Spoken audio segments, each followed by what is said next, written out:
May nalabag umano ang ilang lumahok sa ginawang kilos protesta ng United People's Initiative. Kung kaya't hindi na pinahintulutan ng Quezon City Local Government Unit ang dapat sana ay pangatlong araw na rally kahapon sa EDSA White Plains Avenue sa Quezon City. Kahapon ng tanghali, sinerve na ng Quezon City LGU kasama ang Quezon City Police District ang notice at kinausap din ng motoridad ang mga organizer na hindi na papayagan pa ang pagsasagawa ng rally. Sa notice ng Quezon City LGU, hindi na nila pinahintulutan ang protesta dahil sa umano'y may mga personalidad na nagsalita at may banners din na nakita na may tuturing na acts of sedition, rebellion, or insurrection. Naniniwala naman ang isa sa mga organizer ng United People's Initiative na si Attorney Jimmy Bondok na wala silang nalabag sa kasunduan.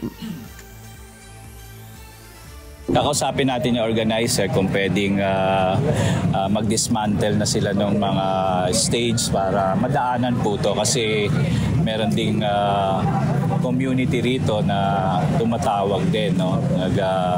Lalo na pag gabi na medyo maingay. Supposedly merong na-violate na one of the terms and conditions of the rally permit. So it's not really, may iba ring, may sinasabi na may acts of sedition. I think they mean inciting to sedition. And of course I disagree, but I respect to disagree. Kasi wala naman, nandun ako the whole time, no? At wala naman akong narinig na mga keywords na parang labag sa batas. Pero again, discretionary power nila yan, and according to the assessment, hindi kami nabibigyan.